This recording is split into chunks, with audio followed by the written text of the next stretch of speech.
Hi, good night, viewers. How are you doing today? Good night. Good night. I always love to have you guys in with us, younger people, right, Mr. Murray? Yeah, yes. Good night, Zico. Hi, How good are night. And you? Zico, I heard you made a comment. You said when with the little boy who lost his life playing the Watching. not watching. Thank you, Miss McLean. Yeah, I'm a little confused tonight. I know I get too emotional. But watching the netball game, and you said something, and I know I haven't forgotten it. You said the police need to go up there and leave no stones unturned. Unturned, whatever. Yeah, Unturned, yes. yeah. Yes, What? I Why did you say that? yes, I think it needs to be a force. You need to actually come towards these men with a force to show that it's something to actually reckon with. I don't think the gangsters or the men from the block got the fear for the authority as the way they should. I do believe that they need to let a statement down in terms of you going on a ransacking the place till you tell yourself like we can't allow this kind of heat to come back in the community. So we gotta do better as a block if you're looking to make money or if you're looking to continue to operate the way we was operating. We need to get it together because the amount of heat that the police are about to bring on we for doing these kind of crimes ain't worth it. I think too many blocks too relaxed in terms of police passing, but they're still smoking the marijuana and they're still involved in the activities and not really caring. The way they should actually, and I think that they really need to put the foot down and really terrorize the place a little bit. Drive fear back into the hearts of these gangsters and don't believe that they got fear for the law the way they should. You understand? And Especially male children. I always say it takes a man to raise a man. Like a mother can raise a very productive young man, but in terms of being a man, it takes But a man to definitely raise a man. thank you so much for calling, Sarah. Appreciate it. Thank you. Yeah. Any comments? Anybody has? Go ahead, Zico, because he was speaking to you in particular. Yeah. I do agree. As I said, I do believe that a woman can raise a very productive young man. But when it comes down to being a man, I think it takes a man to raise a man. Things that men instill in men, only men can do it. Only men can relate to it. And a lot of families, a lot of children growing up with fathers within the home. So you got daughters not understand what's the purpose for a man, and then you got men not understanding what men's supposed to do. So they're not living purposeful lives because they don't understand what's the purpose for a man. Mm-hmm. So what happens is that young boys tend to crave the mentorship of a man. So sometimes we tend to sit in alignment on the blocks, we tend to sit in alignment with other men in dominant spaces. And you may tell yourself, why is that? Because really and truly they crave that masculine energy, they crave that masculine leadership. Mm-hmm. So I do say that it takes a man to raise a man. And sometimes it could be positive, but sometimes it can be negative. But most of the times, you're going to gravitate to that negative pull. So that's the Mm-hmm. reason why I'm saying that in terms of a man raising a Yeah. man. He also mentioned another thing he was talking about. Or he did.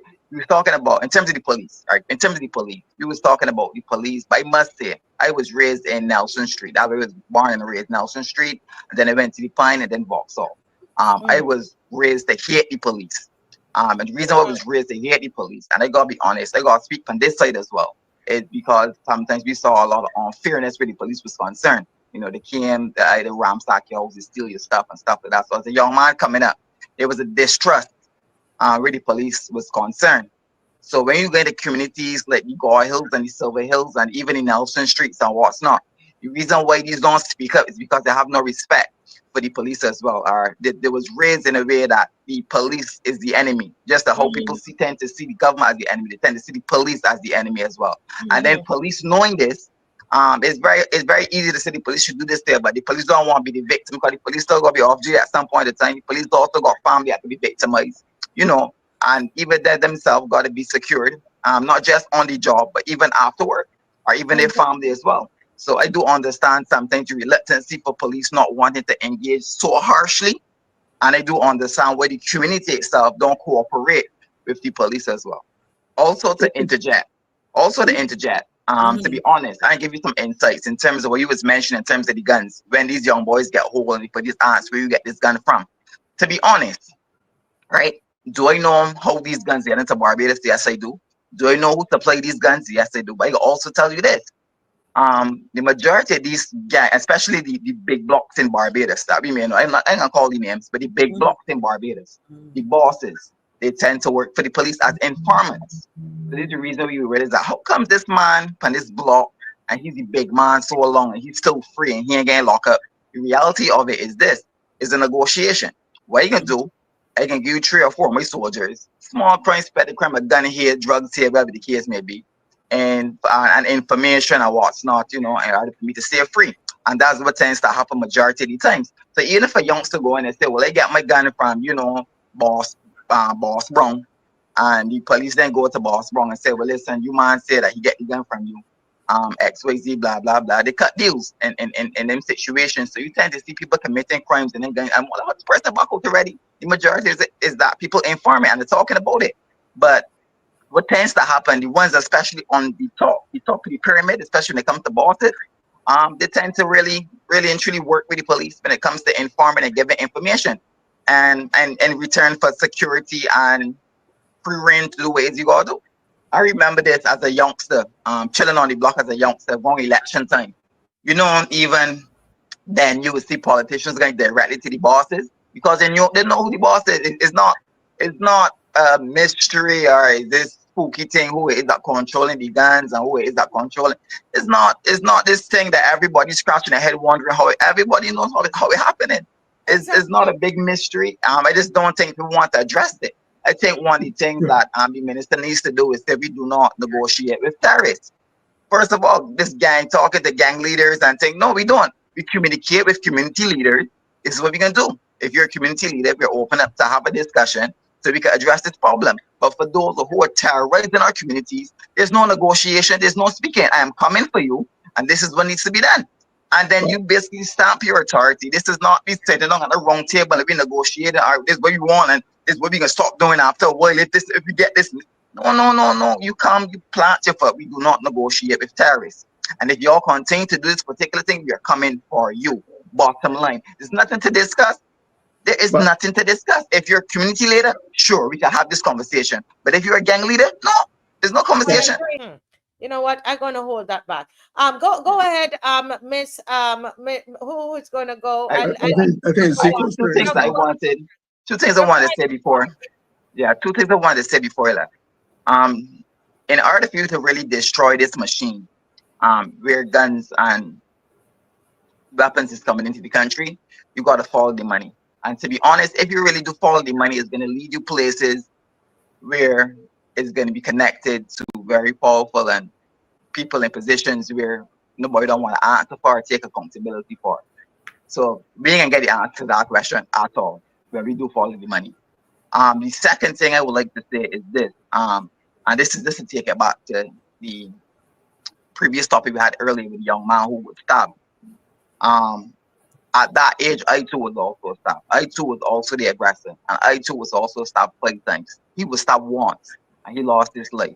I was stabbed 5 times, and I was still able to be here today to talk to y'all. So when we judging sometimes, we judging young men, and we saying, well, yeah, that's the kind of lifestyle, and this is it's so easy to do that. It's really so easy. I had the opportunity to change my life around. I had the opportunity to use what I was doing back then now to fertilize my future and to help young men who probably was going down the same path as me. So when we so quick to point at young men and write them off and say, well, yeah, that's probably what he deserves and stuff like that, I use the testimony basically to say that anybody could change. And pointing and saying, well, yeah, this is what he was deserved. He troubled him man first. He was supposed to get stabbed. Yeah, young people make mistakes. That's the reality of it. And when we say we can tackle it as a when we say we can tackle it holistically and as a community, we also talk about reformation and we also talk about helping young people and bringing them back on track and giving them opportunities. I had the opportunity to redirect my life due to the fact that my environment changed. And that was also even thanks to Marcia back then too, as well with Chris Academy of Dance, me being in a different environment and understanding that it was different ways for me to channel and different outlets for me to channel what is I was dealing with internally. And a lot of young people battling with a lot of internal struggles. And it's caused them to implode and explode in crazy, crazy ways. But what tends to happen is that money tends to rule And when you decide to have wicked agendas for quick gain, and you decide to put destruction in the hands of young men, these things will happen. Young men will continue to go in this direction because they tell themselves, this is the only outcome for me. This is the only place of opportunity for me to actually do something of at least purposeful. But I think as a community, we need to open up new opportunities, and we need to open up new outlets for young people to express themselves and to deal and help them to heal. And not be so quick to judge and not be so quick to condemn, but give them the chance to actually change, give them the chance to show them that there's a different road, allow them to actually blossom and become who they're supposed to be. And mistakes will happen, but allow young people to make the mistakes. Don't be so quick to condemn. So that's Yeah. all I got to say.